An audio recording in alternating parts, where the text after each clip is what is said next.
How are we gonna know she's a designer's daughter if she doesn't slay in the perfect luxurious ball dress? It was my daughter's first birthday, and guys, it is time to show up and show off our skill.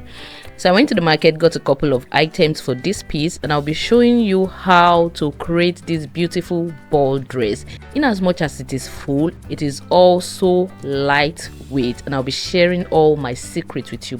But first, we'll be starting with the pattern drafting tutorial.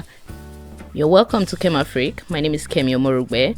Don't hesitate to drop your thoughts and comments in the comment section. I'll be happy to read from you. Without further ado, let's get to work. For the purpose of this tutorial, I am making use of the following measurements.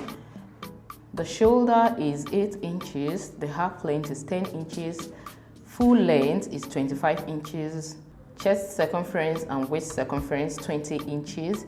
For now, we are creating the bodies for this. The dress I'm making is asymmetrical, so you need like both sides. Here we go. So this is what I'm going to be using for my front pattern. Like I mentioned, it is asymmetrical, so the center front here is on fold. Now we'll go ahead and take all my measurements. I like to start by marking out my margin here, and we'll proceed to take the body measurement. So first, the shoulder width I'm working with is 8 inches. So half of that is 4 inches. Let's mark it right there. Now you have to decide on the width of the neckline you want. For now, let's go with 2 inches by 2 inches. I make use of a shoulder drop of half an inch as opposed to the 1 inch shoulder drop that we are kind of used to. So here we have our shoulder slanted like so. So for the depth of the chest line, I'm going to make use of the same measurements I used here, which is the width of the shoulder, right? We made use of 4 inches. Now remember, we already dropped this shoulder by half an inch, so I'll be adding half an inch to that, and that will give me 4.5 inches. So we need to be sure we are taking the same measurement for the width of the shoulder and this point.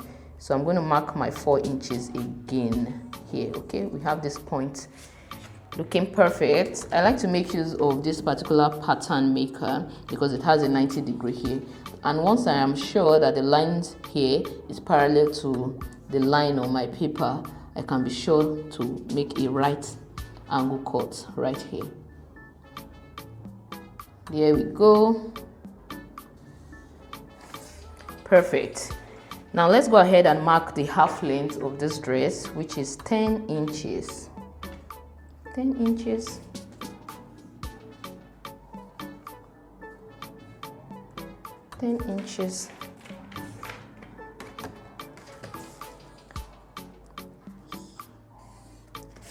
Here is our waistline. Next, I'll be taking the horizontal measurement. The chest circumference is 20 inches, so I'll be dividing that by 4 to get 5 inches.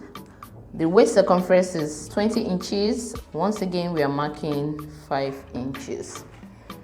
If you want to make use of a dart, make sure to add the dart intake right here to prevent deficit. But for children, you don't necessarily need a dart on your outfits. Now go ahead to create the armhole curve. I like to come to the middle of this line and mark half an inch inward. So this is basically the basic bodice block for this child. I will be modifying this pattern, and so can you modify it as you wish. Okay, now I'm going to trace this onto the other side of this paper, but before then, let me go ahead to create the pattern for the back. Just like we have for the front, this pattern is also on fold. First, I will start by marking out my margin, which is just a reference point for my measurement. Because this is the back, and I'm going to include the zipper at the back, I'll go ahead to mark my 1 inch wide zipper allowance right here. I'm going to start by taking the shoulder width. Note that I'm taking the measurement for this back from the zipper allowance, okay? Excluding the zipper allowance, excluding the zipper allowance. So I'm taking it without the zipper allowance. I'm trying to use all the English I can so that you understand me. Now the neck width for the back is also 2 inches, and the neck depth, I can still go with 1 inch like I have in adults. We're going to do this together, modify the pattern together, so work with me. I'm supposed to make use of a pencil so that I can easily clean it, but just so you guys can see it clearly, I just hope this work doesn't now turn out rough, because we are creating this together. So I am slanting this like so. Then we'll go ahead to take the half length for the back, which is 10 inches, just like we have on the front pattern. Just like we have on the front pattern.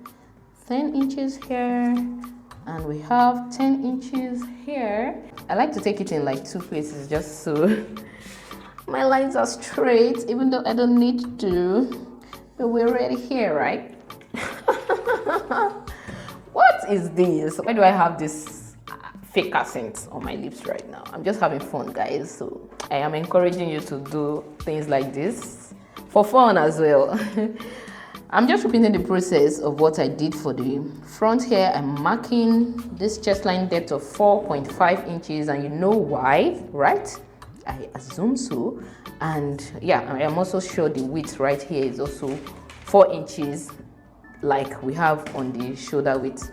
So go ahead to do this, and just like I did for the front, I'm marking half an inch inward and creating my armhole curve like so.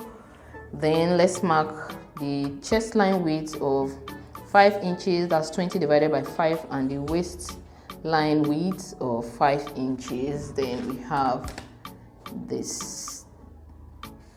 Perfect. Now I'm going to transfer this pattern to the other side, just like I will transfer the front pattern to the other side as well.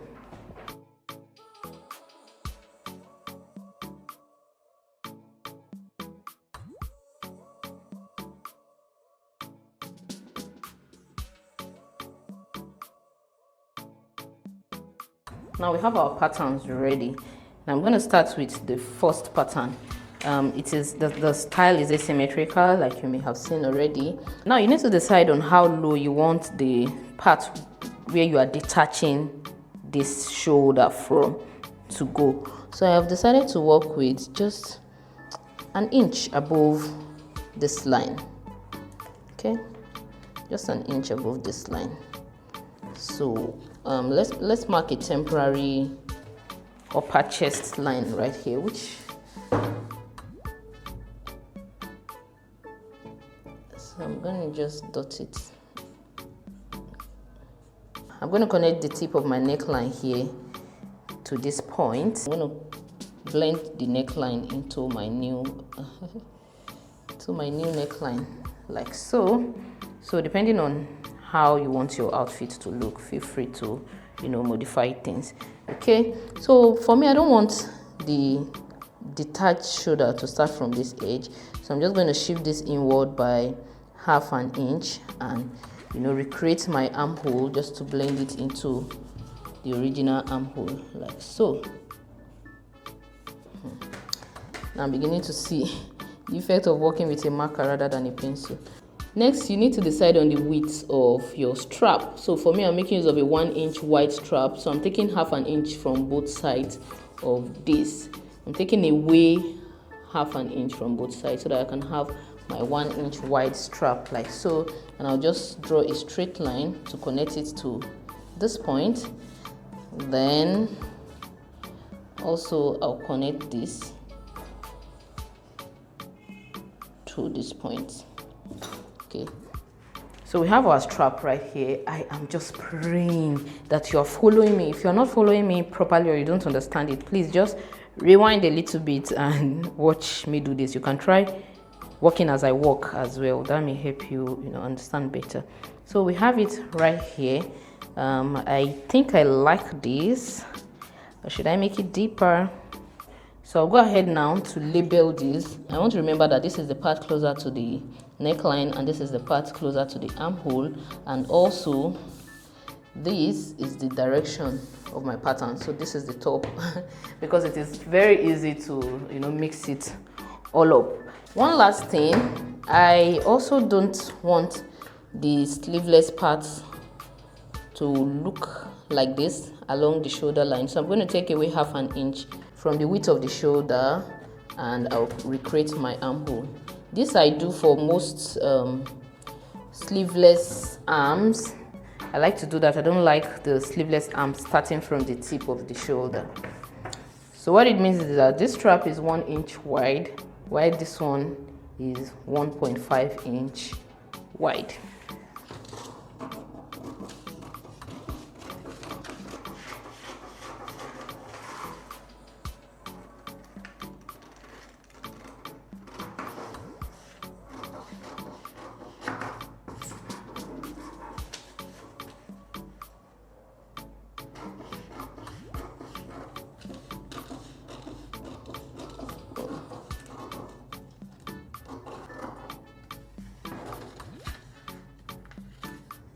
Okay, now for the back, I like to hold the zipper allowance using pins like so. Then I'm just going to cut out my pattern. Okay, before I cut out the pattern, actually I'll open up this zipper allowance because we need to be able to open up the entire pattern so that we can make it asymmetrical.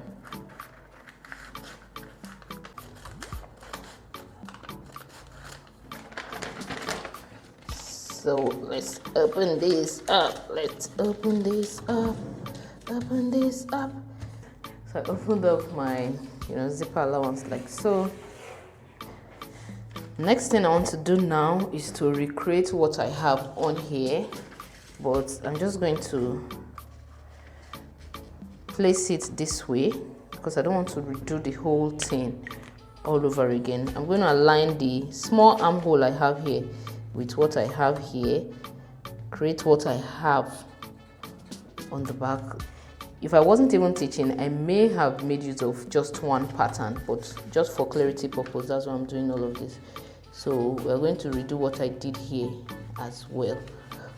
Just align the armhole, the chest line and the armhole curve to each other like so, and you can recreate your curve.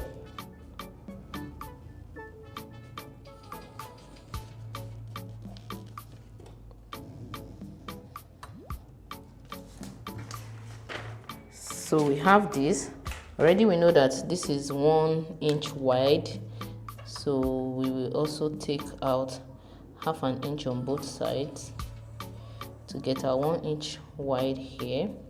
I'm going to even place this like so because I know that I added a little bit to the length of this. So I can now go ahead and cut out this pattern. So basically I'm going to need 2 of these.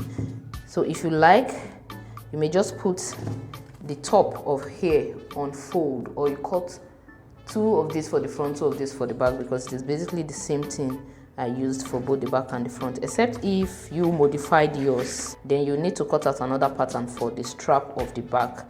But mine is exactly the same, so there's really no need for another strap. The only difference between this pattern and that of the front right now is this zipper allowance. For adults, it may not be the same thing, of course, because of the dart or any other manipulation you may have done on the front, which you excluded for the back. We have our pattern for the front and the back. So I can go ahead now and leave this pattern free. Just pull out my pins and we'll transfer this to fabric. Now in transferring my pattern to fabric, I always prefer to cut out the skirt part of a ball dress before I work on the bodice. So I already folded my lace right here. I folded it multiple times. That's because my lace is very wide. This is 10 yards of lace, but you don't need 10 yards of lace, okay? I'm trying to make something very full. I'm starting off by trimming the hem. In estimating the quantity of fabric you need for a ball dress, you can actually take maybe half of the waist circumference or quarter of the waist circumference and pleat the thickness you want. I mean the density of the pleat that you want on that quarter or even 1/8 of the waist circumference. So once you are satisfied with that density, you lose it out and measure the weight of the fabric you used for that space. Okay, let's assume you used 1/8 of the waistline and you pleat the density you need on 1/8 of the waistline. By the time you lose out your pleat, you measure the width of the net, organza, or whatever you are using for the ball dress. You're going to now multiply it by 8. Do you understand? So it will give you the quantity of the fabric you need to pleat around the waistline. I hope that's simple enough. Now the length of this outfit is 25 inches. Remember the half length we used for the bodice was 10 inches, right? So you subtract 10 inches from that, and that gives me 15 inches. So I'll just go ahead and measure 15 inches right here.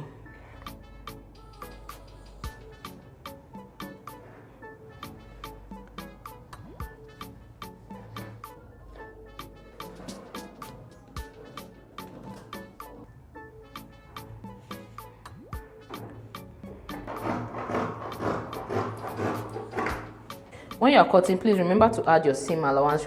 Remember you need half an inch to sew in the crinoline and another half an inch to sew this onto the bodice. So that's 1 inch seam allowance. Add it to your measurement.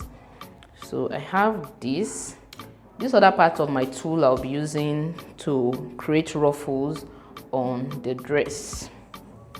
Now the next step isn't compulsory, but this is a layer of organza. I love to include this under my ball dresses just because it helps the ball dresses look fuller. So you won't be needing as much tulle as you need to achieve a particular fullness. You'll be needing less than that. You need less than that when you add a layer of organza under it. So your organza should be 1 or 2 inches shorter than what you have cut out for your tulle. So for this, I'm just doing 1 inch shorter than the length of the tulle. This already includes the seam allowance. So we have this and we have this. The next layer I'll be cutting out is the layer of doll face satin. You can also make use of shiny face satin, but I always like the matte finishing doll face satin. Gives ball dresses. You can make use of the same length you use for the organza for your layer of doll face satin, and that's what I'll be doing. So I'm just going to have this 1 inch less than the width of my tulle.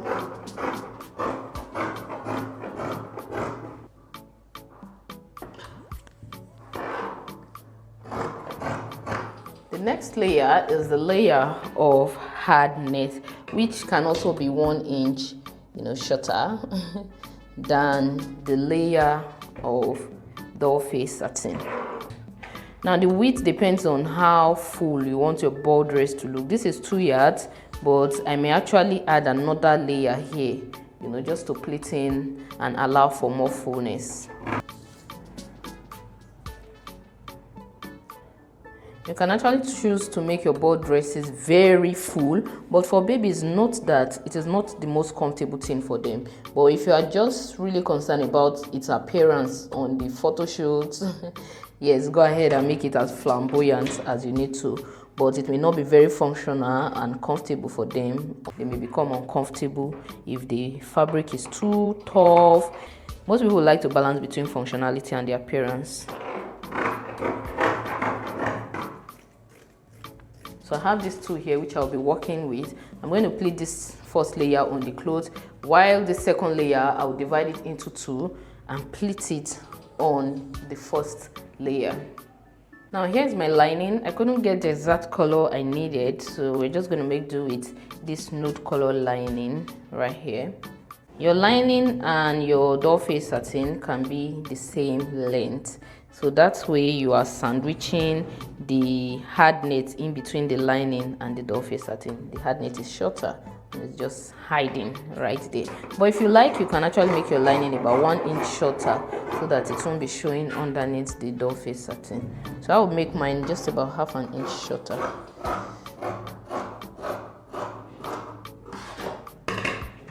So we have all our pieces right here. Now just go ahead and transfer this pattern to fabric.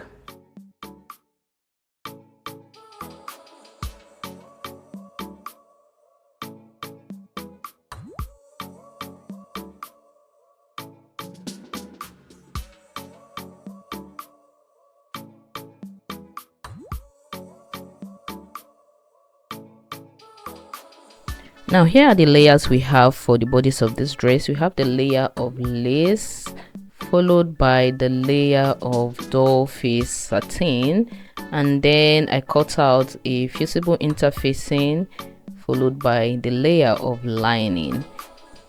I did the same thing for the back bodice. Now for the strap, we have 2 pieces of doll face satin on fold and also interfacing for each of the piece. In the next video, I'll be showing you how to put these pieces together to achieve this gorgeous dress. But that's not all. I will also be sharing secret tips that will help you minimize fabric wastage, achieve fullness, reduce the weight of the dress, and maximize your time. I'm sure you don't want to miss it, so be sure to check the card on this video because I will link it up on this video once it is out. Thank you very much for joining us today. See you in the next video. If you learned a thing or two from here, please let me know in the comment section. Bye.